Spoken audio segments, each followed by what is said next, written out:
Everybody, welcome to Friday, another Talk Money with Tom show today. Really excited to have you here and answer your questions. Our objective is to help people have a successful retirement. We feel like that is one of the most difficult goals to reach, but also one of the most gratifying.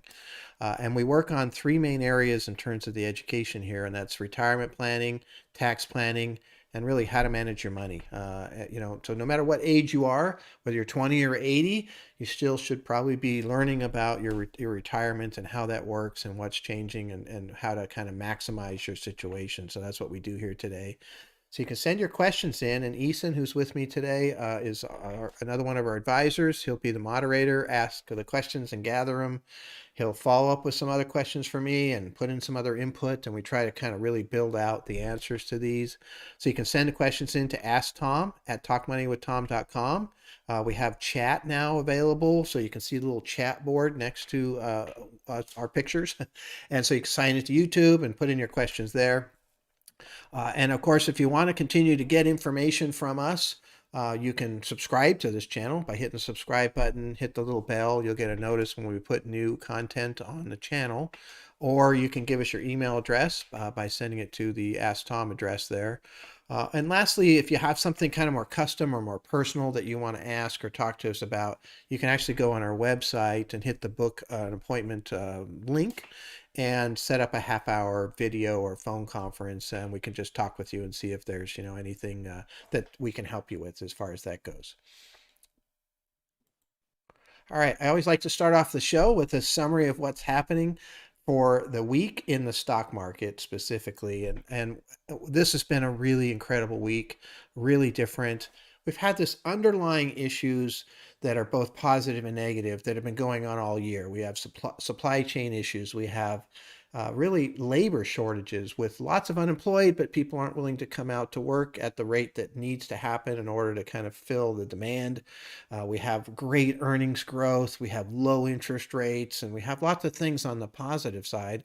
And even a couple of weeks ago, I did a positive Friday, and all those things are still applicable. But this week is a little different. And one of the issues that's come up this week, I think, supersedes everything else. And that really has to do with the raising of this debt ceiling. And so obviously what happens is the US government, as well as most other governments, are running at a deficit. And so what that means is we're spending more than we're bringing in revenue. And so we have to keep issuing new bonds in order to, function. And it works out pretty well. Our treasuries are very, very much so in demand worldwide. And so we're able to continue to put out treasuries. Rates are really low. So the US isn't having to pay, huge rates on a lot of these different bonds they're putting out, which is great. And that's all fantastic, except for in 1917, they put into place a thing called the debt ceiling limit. And it's a function that is designed so that Congress and the president couldn't overspend.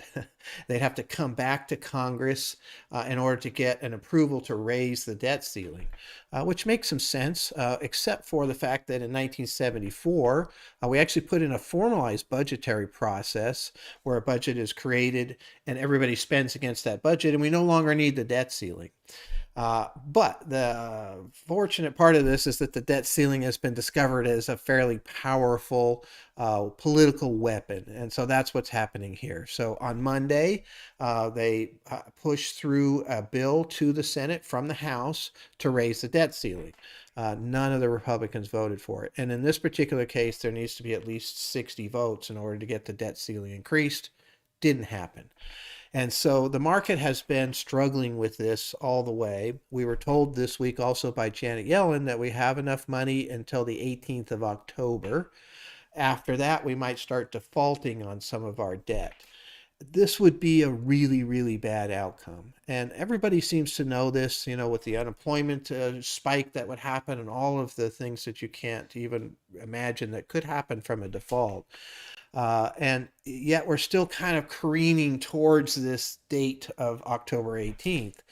The Democrats have a couple of different ways that they could do it. And there's been a lot of talk about it. They've been talking about printing a $1 trillion coin. Janet Yellen said that that wasn't an option. They've talked about basically just ignoring the debt ceiling, either the Congress ordering to ignore the debt ceiling or the president actually using his authority neither of which is deemed as constitutional. So those are not particularly good issues. So the two paths that seem to be there, at least in my opinion, one is that they're trying to push through this reconciliation bill. Reconciliation bills only take 50 votes, so theoretically the Democrats can do that. But the bill is super complicated. It's super controversial, even within the Democratic Party. And so they're having trouble getting it together. And of course, they want to possibly put the debt ceiling increase in that bill and then push it through with a 50-person vote in the Senate. Um, and so I believe at the moment that the Democrats are using the timeline of the debt ceiling as pressure to try to get their own party to go forward with this bill and get together and make something out of this. And Tuesday, Biden mentioned that he didn't want to do the other path, which is changing the filibuster specifically for the debt ceiling. So, in other words, they could say, all right, we're going to change the filibuster for one issue here, which is that if we have a debt ceiling issue, only 50 people need to vote one way or another to make it pass. And that would give the Democrats the ability to then change or eliminate the debt ceiling. But on Tuesday, Biden said he didn't want to change the filibuster. So that might be political speak, just trying to, again, put pressure on the Democrats. But it's probably the easiest path to solve this problem. So I'm hoping that that's still open, especially as we get close to the 18th. And what has happened here for us, we saw a fairly good downturn here throughout September, roughly 6%. The market has been down across the month for a variety of issues, but mainly because of this debt ceiling. And so what's going to happen going forward, at least in my opinion, is we're going to keep getting closer and closer to the 18th, and the market is going to get more and more nervous. Now, the market's up today, but it's been up quite a few times so far in September and then fallen apart. So there is this group that wants to buy the dip and come in and buy these things at this point in time. But if we get to the 10th or the 12th or the 14th or the 15th and there's still no debt ceiling, resolution, and we're still really have no clarity as to what is going to happen, the market is going to continue to come down. And the reason is because if you understand how money managers work, and these are the big money pools, they work predominantly on risk control first, and second would be rate of return. And so if you have a situation where there's a possibility of a cataclysmic event coming, where they could default on the debt here in the US, you have to pull back some of the risk. That's just how it works. And so that's what we're seeing. We're seeing these big money managers and such pulling back on risk, mainly by reducing their stock market exposure, which of course we're seeing in this drop in the market as a whole. So and this is something we've done. We got more conservative in our investing. We hedged some of our pieces and moved into a more defensive posture for the same reason. We're managing the net worth of 270 households, and we've got to be careful with that. And so we're, slowly but surely, responding to this. And again, we'll continue to get more defensive as the market continues to deteriorate, if it does. There's always a possibility they solve this debt ceiling tomorrow, or very soon, and things would go up. Now, let me describe what would happen. So when you're a money manager and you take money off the table and you take money out of the stock market, you are probably competing against some stock market index, which is fully invested. So they come along and they solve the debt ceiling, you're going to see a big jump. And it's going to move very quickly. And then all of those money managers who have money on the sidelines now are going to jump back in because they need to get that comparable against the stock market indexes. And the same thing would happen for us. We would move our defensive positions back into the normal positions that we normally have. And I think you're actually going to see some explosive growth and see a lot of recovery come right after the debt ceiling is resolved. And so maybe that gets us back even to an all-time high. And sometimes you need these downturns to kind of create the next big upturn. You get enough, momentum buying coming in at these low points, and hopefully that can turn things around. So the real question is how fast do they solve debt ceiling? My gut feeling is, looking at the way things are going right now, it's going to be closer to the 18th than it is closer to, Monday, as far as that goes. So it really, really interesting time frame to watch, and it's just a different situation altogether. It is also important to understand that this can be solved really very quickly and very easily, and so that's a good thing. This is not a situation where the U.S. can't pay their debt. That'd be a different story. The story of this Evergrande, a big real estate company in China with 300 billion in debt, they're having trouble paying their debt. That's a totally different deal. The U.S. is not having trouble paying their debt. It's just this political aspect of what's happening.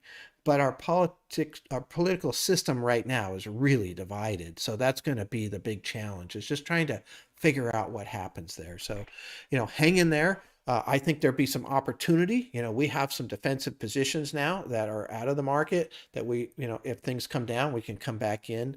And if things take off, we'll just get back in. I think, for most of us, we've made an awful lot of money the last 2 or 3 years.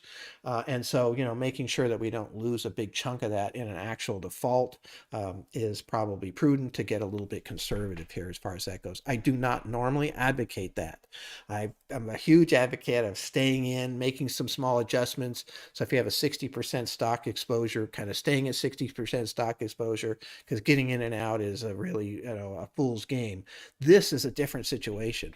The catastrophic nature that could happen in a debt default is worth taking that down to maybe 40% exposure, and having that other 20% be in some like ultra short-term bonds or something along those lines. So anyway, that's it's a totally different outlook than we normally have as far as that goes, but this is a pretty unusual situation, and I'm not sure that they're not, going to be able to get it all together in time. So let's just be a little bit cautious. Sort of like visiting Grand Canyon. You get near the edge. That's not the time to be dancing around and getting reckless. That's the time to be cautious as far as that goes. And so, as we get closer to the edge, I think it's time. It's just be cautious. That doesn't mean we're going to fall off the edge.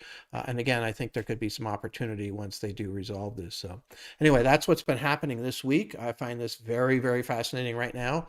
I look forward to really talking to you about this again next week. All right, Ethan, I know we have some questions that came in this week, and whatnot, and I know some of them have to do with the markets, actually, because this has been a hot subject right now, as far as that goes. So look forward to hearing those. Why don't you start off with some of the questions? Sure. This is getting into the market. So right now we're kind of in a market that's not knowing which way to go. So what are your signals to go back into the market, and what are you going to invest in when you do return to the market? Yeah, so that's a great question, right? So it's two pieces. Number one, we've removed some of our exposure to the stock market in our models, into this kind of ultra short-term bond area. And so when do we get back in? It's a good question. And that's the most difficult question to answer, to be honest, when you're trying to get in and out, as far as that goes. So I guess the simple answer for me, as far as that goes, is when the debt ceiling situation is resolved. There are other issues that are happening, but there are also other positives that I think are offsetting that to a large degree. The one overhanging issue for me is the debt ceiling. So when that gets resolved, then that's probably a great signal to kind of get back in. And hopefully they push the debt ceiling up enough so we don't have to deal with this for a couple of years. Or in a perfect world, we would just get rid of it, because this is one of the dumbest things I've ever seen. I mean, you're basically, Congress is asking the Treasury to fund all of these programs that they put into place over the last 50 years. And then they're also saying, hey, we're not going to raise the debt limit so that you can actually pay for these. This is a dumb idea. So anyway, I hope that, they essentially take care of this one way or another, and that would be the catalyst. As far as to what to buy, that's going to be really fascinating. So during the time frames that we've had downturns, I often watch what does better during those downturns. So I look very specifically, in this case, from the beginning of September, what did well, what held up well. And so that'll be part of the calculation, is looking at that. But one of the things that has happened this year that is really different than last year is that there has been no defined trends that have lasted for very long. And so, I mean, last year, a lot of things that I bought that held up well ended up running for 9 months. This year, 2 weeks is not that uncommon for something to run and then stop and something else to run. So at the moment, if I had to decide today, it would be to go back into the broad market and just to buy the entire market, which seems to be doing really well. Vanguard has this total stock market index, which is doing fantastic this year, and that's partly because the money is moving around so quickly. So I would be looking very heavily towards that because really, what we're going to have is, I think, an explosive rally. And just if you're just in the market with that money, you're going to make great money. It'd be great to pick the things that did even better, but I think that's going to be an even harder time. This is a pandemic. We've not been through this before. This is a reopening of a pandemic. The Federal Reserve is talking about their bond, tapering, and we've got the Federal Reserve talking about raising interest rates, and we have a confluence of events that we as humans have not been exposed to during our lifetime, and so the outcome is super uncertain in this environment. And so you can make an argument for lots of different things, but I'd probably take a pretty balanced approach right here between large, mid, and small cap, and between growth and value, because looking at those as a whole, I don't know that you'll be able to tell for sure in this environment. We haven't been able to so far this year. It's why we have most of our money in the broad market, and that's been working quite well as far as that goes. So on the opposite side of that, what would your moves be if the market did deteriorate and got worse? Yeah, that's a good question. This came in earlier this week, and basically, how do we get more defensive if the market continues to do poorly? What do we do, and how do we continue to do that? And so you have to understand what defensive means. First of all, for most clients, they already have a targeted mixture: 60% stocks, 40 bonds, 80 stocks, 20 bonds, or 20% stock, 80 bonds. So that's important. So there's already a defensive mixture of some type built in automatically from day one with each one of the accounts. That can change over time, but that's there. And so really what we're talking about is just the stock market portion here, because there's, for most of our clients, our average clients, about 60% stock and 40% bond. So for most of our clients, they already have a defensive position in their portfolio with these bonds, which should hold up a lot better than the stock market and possibly even go up. We'll see. I mean, this is a default on the bond market. So how does that affect that? Again, this has not happened before. But when you look at the stock market, there's three different ways of getting defensive. Number one is you can move into more defensive stocks. And so these would be things that don't drop as much usually. So for example, people still need food. They still need toilet paper. And so companies that produce these, what are called consumer staples, often do quite well in downturns in comparison to the market. They might not go up, but they don't go down as much. And utilities sometimes you'll see as a safe haven, because again, they have monopolies. People still need heat and water and those type of things. So there are different pieces that you can move into that are defensive in that regards. And we actually did that to our portfolios, over a month ago, back in, August, middle of August. We got more and more defensive just because the market had gone so many days in a row without any really big downturn. It just seemed like that was somewhat inevitable. Wasn't expecting this debt ceiling issue, although we did know about it. And So that's one piece. So you can overperform the overall market there if it does come down, just by having, some more defensive pieces. The next thing you can do is essentially kind of moving out. You can move out to a money market. I tend to like something like an ultra short-term bond fund. Makes more money than the money markets, as far as that goes. And we can buy and sell these exchange traded funds without any commissions, so that's good. It's easy to move in and out of them. So that's the first, would be possibly defensive stocks like consumer staples. Next would be, getting out of the market, adding to your bond position, for example, and then hoping to go back if things get lower. The last thing that you can do is actually move into holdings that go the opposite direction of the market. So they have these inverse positions, like the ProShares has one, ticker symbol is SH. It's an exchange traded fund, an ETF that is designed to go exactly the opposite direction of the S&P 500. These aren't great long-term holdings, but they can help to solidify some of the losses that you might be having. And I tend to go down that spike. And the last thing I look at usually, and I didn't mention it because I'm probably not going to consider it this time, are long-term treasuries. It's what we did in the 2020 downturn, and that worked fantastic. But this particular downturn, if it got that severe, could be because they're defaulting on treasuries.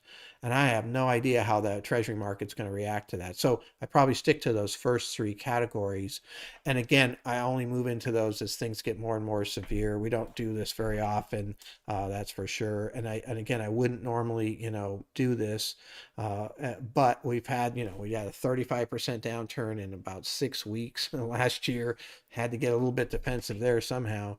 And then secondly, was that, you know, debt ceiling issue it's a big one. It's a different story. It's definitely a problem.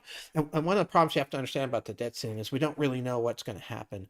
So, for example, in 2008, when everything started, it really some of the companies were defaulting and having trouble, like Lehman Brothers, and so they didn't bail Lehman Brothers out. It was 150 billion that they needed to bail them out.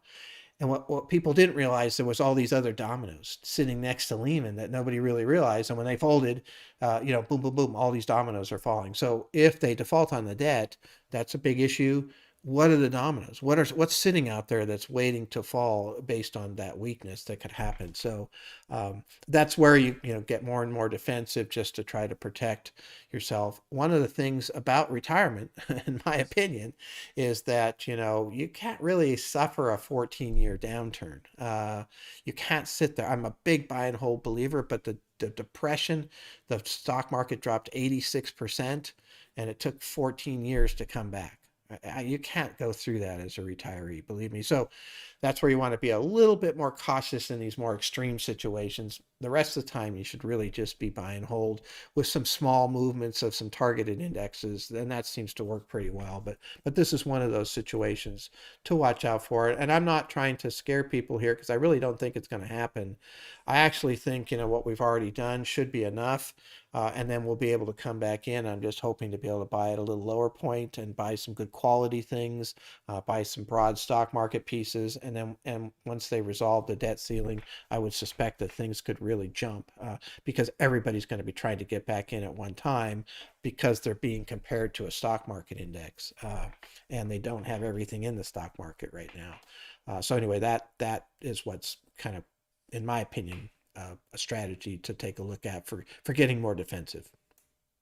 Yeah, just like a earthquake emergency plan. You have the emergency plan ready, and you just hope you never need to use it, but you don't want to be panicking when there is the actual Yeah. emergency. Yeah, I think, and well, I think this is where somebody like me and our business comes in. This is the value that we add. We have a plan. We've been through it before. We did, I think, fantastic last year in the downturn. I'm ready. I've got all kinds of different strategies.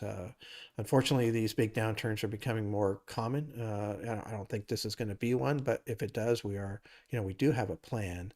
And I actually look at this as opportunity, and that's what helps me a lot mentally. I think there's a chance for us to make money here. And so, I'm always looking for that chance. And that's what we did last year. I mean, we bought Apple on the 5th of March. I think it's up 143% in our taxable accounts. And so, those chances and things that we can take a look at. I will put one other piece out here, which I do think is important, is if you have what I'm talking about mostly applies to accounts that aren't taxable, like IRAs or 401ks or Roth IRAs, that type of stuff. Because one of the problems is, like, for example, in our taxable accounts right now, we have some positions that are up about 11%, that type of thing, but we have a whole lot of positions that are up 50 to 140%. You can't sell those and get defensive, because what will happen if you sell them is you'll end up with a big loss automatic because of tax. You could lose maybe 30% to tax between state and federal taxes, even on a long-term capital gain. And so losing 30% of your gains just to get more defensive doesn't make any sense. You're better off kind of a buy and hold there, and maybe just draw a line in the sand. Hey, once it gets to a certain amount of gain, I'm going to take it. and just, pay the tax. But we're at 50 to 140 on so many holdings. That's a good thing, right? If you have something at a loss, you could take the loss and bank it and be more conservative. If you have things at small gain, yeah, you could take that. But a lot of our taxable accounts have big gains. So those we want to kind of hang on to until things get really poor. So what I'm talking about right now, getting defensive, has a lot more to do with what we can do with no tax inside of an IRA or inside of a Roth IRA or those types of things. So, and that's what we're doing, and that helps as far as that goes. And that's a piece of the puzzle. It's why you want to have lots of different types of accounts, in my opinion, going into your retirement. So this is another topic that's come up in conversation is with the new proposed spending bill, there's been kind of this theme where the Roth conversion is going to be phased out by the end of this year, essentially. Yeah, this came in as a question on an email, and I've been asked a couple times on appointments. So, in the new reconciliation bill that's being considered right now, one of the pieces that's supposedly in there is that they will not allow for Roth conversions or even what there's called backdoor Roths, which is a different concept. Roth conversions right now, no matter what income you have, you can move as much as you want from an IRA to a Roth IRA. So if you have a 401k, you can roll to your IRA and then move pieces over a period of time to your Roth IRA. As you get ready for your retirement or into your retirement, you can have more and more tax-free growth. And you have to do the analysis to see if that's going to work. But we have an awful lot of people doing it, and they're talking about eliminating it, which makes me sad, honestly. And they're going after these big, wealthy people that have massive amounts of money in Roth IRAs that are not having to pay tax on them, but they're missing the mark because there's an awful lot of people that aren't wealthy they're doing conversions and they're very excited about it. It's a better, they already changed the law on one side where they're making the beneficiaries have to pull all the money out within 10 years. So they've already hammered the beneficiaries. So if you have a $500,000 IRA, prior to that change, you used to be able to, as a beneficiary, spread that out over your whole lifetime, which was really cool. Now you can't. Now you have to take out in 10 years. That made the Roth conversion even more advantageous because now I can move that $500,000 over a number of years into Roth. And then my beneficiaries, my kids maybe, can take it out over 10 years, but it's growing tax free. So I'm not hammering their taxes with this inheritance. And so that combination is pretty nasty.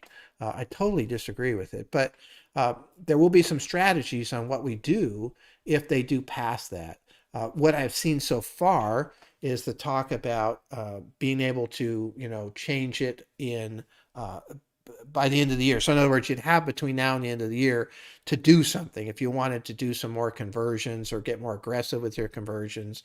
Uh, you know, and it makes me feel a bit better because I did something really crazy. I took all of my IRAs and I took out half of them last year and half of them this year and did the conversion. And I'm paying a big tax bill because I'm in a high tax bracket, but I make a good rate of return on my IRA. It's one of the things I work on all the time. Yeah, I'm glad that I did it now. If they do get rid of the conversion, I think that's important. They have not, so far, apparently, talked about getting rid of the Roth 401k. So you can still theoretically convert IRA assets, maybe to the end of the year, and then continue to add to a Roth 401k if you have one at work. Now, here's the big caveat. This is all just talk. It's important to think about it, but it isn't a bill yet, and things can change before it becomes a bill. Somebody can come up and decide that they don't want to vote for that, and with a thin majority, with 50 people, in the Senate, just one person has to not like that concept for it to probably go away. So I don't know if it's a hot button with people enough to make it go away, but keep in mind that this has not happened yet. It's just something to watch for. Yeah, and there's been multiple proposals, like for example, Roth. IRAs are capped at $10 million of value, and everything Yep. that goes above that has to be taken out, Yep. or that conversions would be limited to people with income less than 400,000. Yep. So Yep. there's different proposals that Yep. Yep. have been tossed out. Yeah, and the irony is that the Roth IRA conversion is a moneymaker for the government right now. I know they're going to lose some potential, income down the road, and but right now people are doing conversions and paying taxes, and we have a deficit. It's a big one. Over the last 4 years, during the previous administration, they ran a $7.8 trillion deficit, which is one of the highest ever. So you're cutting back on a revenue source by eliminating Roth conversions.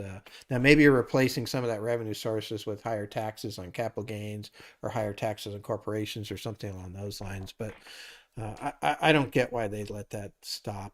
But I mean, it's we'll see how it plays out. Again, it hasn't become law yet. And as Ethan mentioned, there's been lots of other proposals that have been out there that I haven't heard as much about recently. So I'm assuming some of those died off. So yeah, we'll see. This is all part of the process that we go through to get a new bill in place if we do it. So another question that's kind of related to our required minimum distributions is, what is a charitable or a qualified charitable distribution? Yeah, so this is a great question, actually, and this is a good thing. It's a timely question because it's something that a lot of people do towards the end of the year. So, a qualified charitable distribution, otherwise known as a QCD, is a situation where you can take money out of your IRA.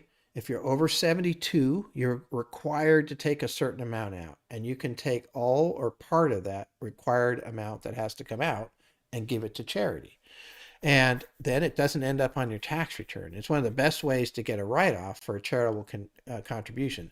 So if you're already doing charitable contributions anyway, let's just say I always do $5,000, and I normally just kind of write out checks and I put it on my tax return, try to get the write-off. Well, now that let's say I'm over 72, and let's say I have a $5,000 required minimum distribution, I can just use that instead. I can actually get a checking book on my IRA. And instead of writing it out of my normal checking account, write it right out of my IRA to a charity, and then that $5,000 never ends up on my tax return. And so that's a bigger tax savings. It's a really good way to go. It's super popular.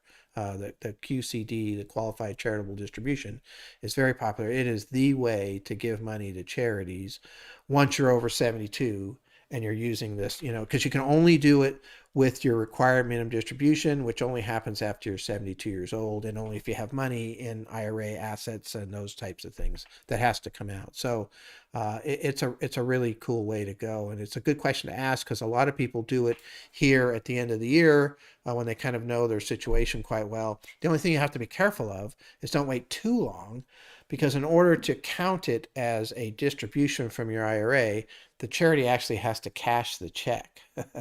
And so, if you wait until December 31st, they're not going to be able to cash the check.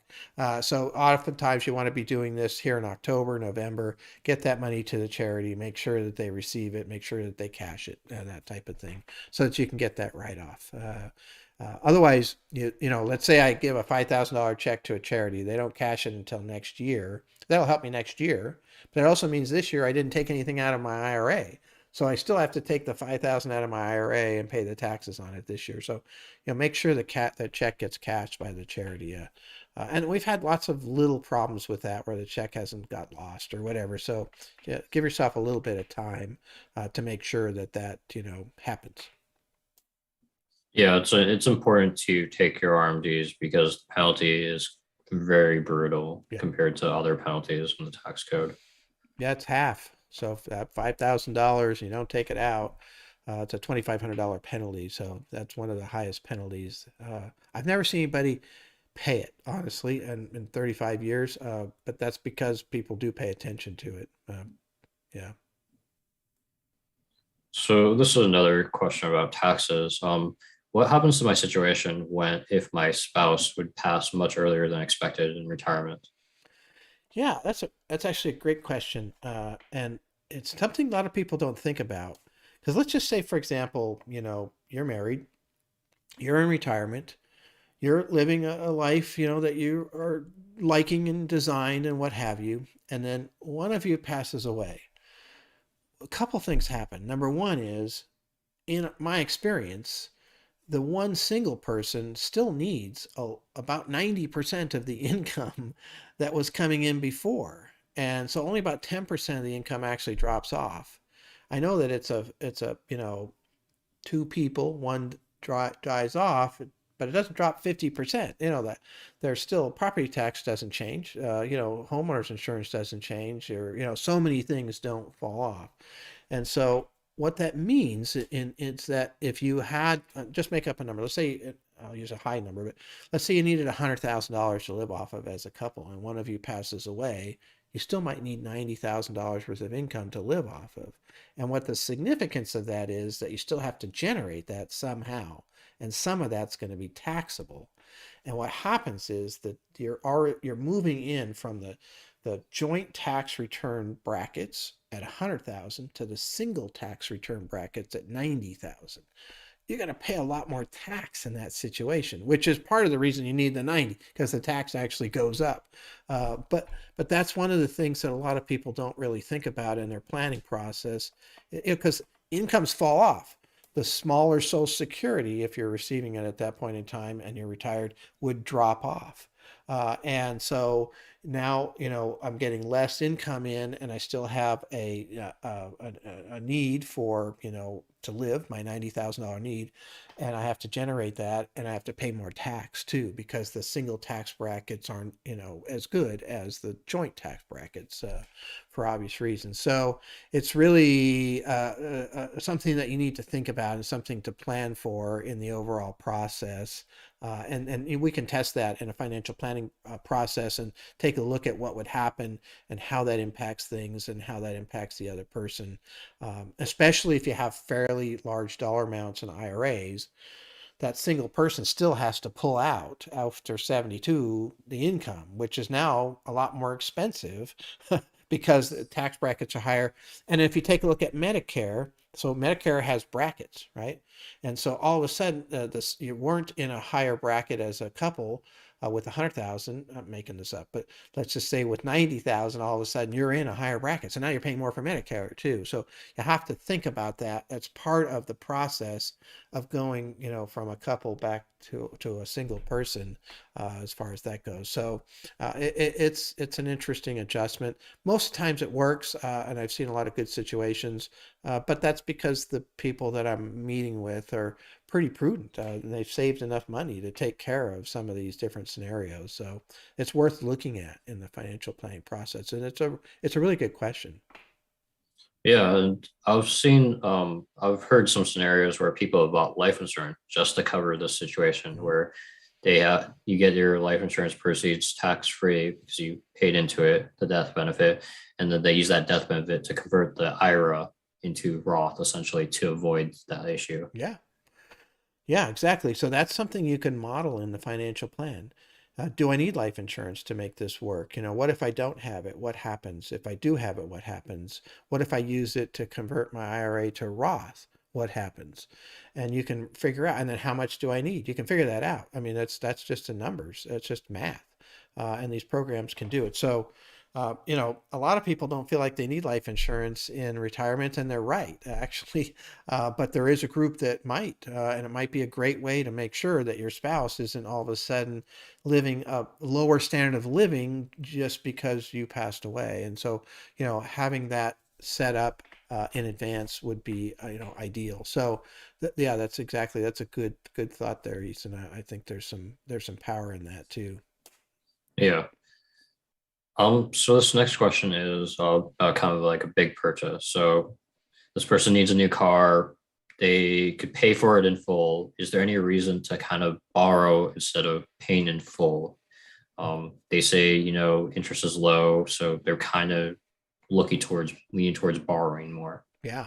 Okay. This is a great question, actually, because I've had this come up several times.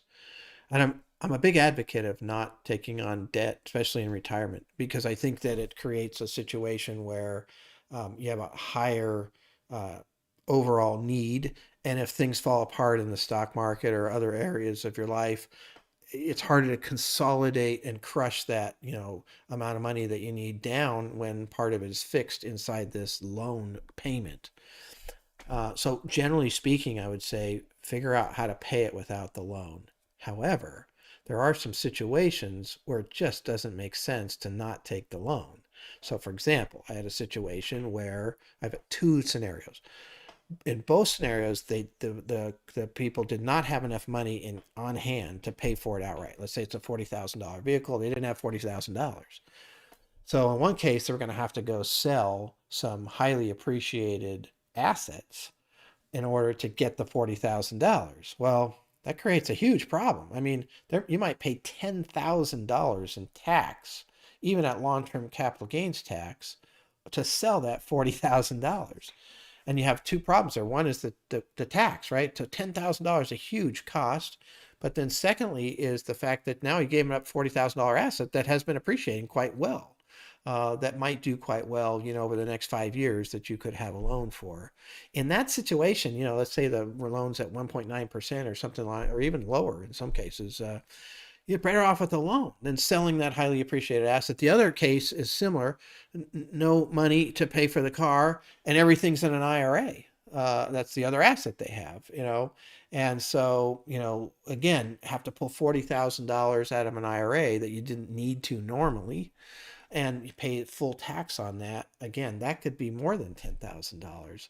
So if you think about, like, if I'm going to pay 1.99% or something on a loan for 5 years, that's going to be a lot cheaper than this 10, 12, $15,000 in tax I might have to pay to get to those assets. So it depends on the structure of the assets, where you can go to get that money at a very low tax cost.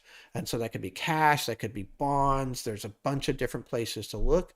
Most people have that capability that I meet with to be able to pay for that car without getting killed on the tax side, but not everybody. So there are some unique situations where you got to consider the loan, and just kind of using your normal cash flow to then pay that off over that 5 year period or whatever it might be. So and that goes for anything like that you might have, from a outflow standpoint. It depends on the structure of your assets and the taxes on those assets in order to get that 40,000 or whatever it might be.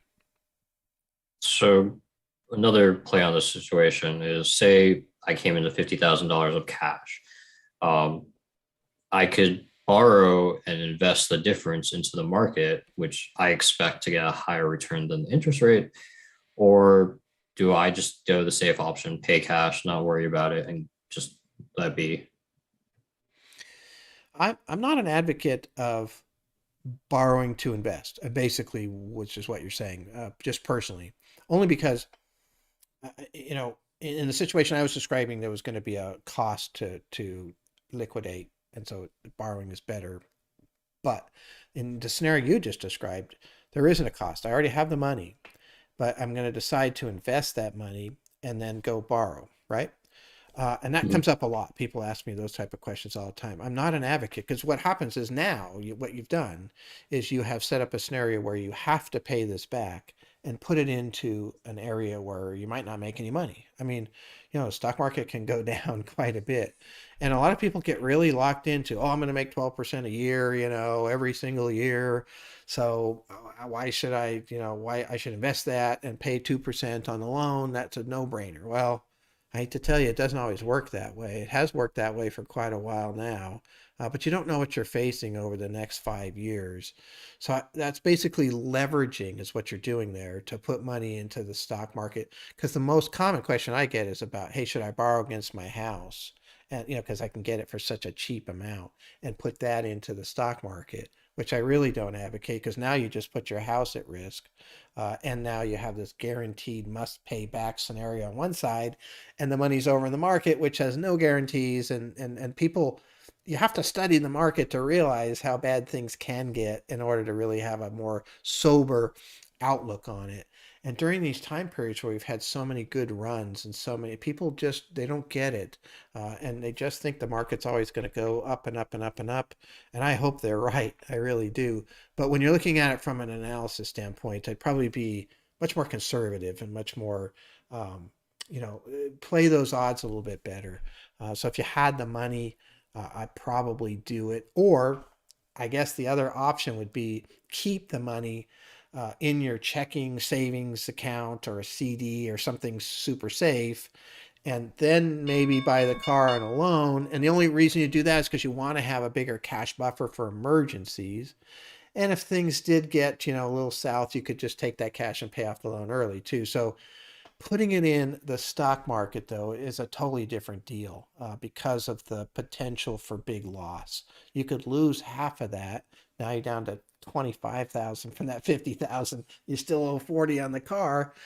Eh, so, if I wouldn't lose if I put it in the bank, I might not make much. I might not make as much as the loan, but maybe the thought process of having that cash buffer is more important because I don't have one. Maybe you got that 50 as an inheritance. You didn't have any cash buffer and you really want that, but you also need a new car because your car is falling apart. I might leverage that. I don't think that's ideal, but if that was a scenario that's sort of in the gray area where you might do it, as far as that goes. So that's a good question. There's lots of good debate. And I hope everybody kind of sees, what we're talking about here and all the different options and things that happen. And I think it's really fascinating. So. All right. Well, we just had the 1 o'clock bell go off here. That means the market's closed and what have you too. The day was pretty good actually on the market. So that's a decent deal. We'll see if that holds up. I hope it does. Hope they get everything going here. But thank you so much for coming. Again, you can subscribe. You can send us your email if you'd like. You can set an appointment if you want us to talk about something custom by going to our website. And I want to thank everybody so much for coming. And I really look forward to, talking to you again next week.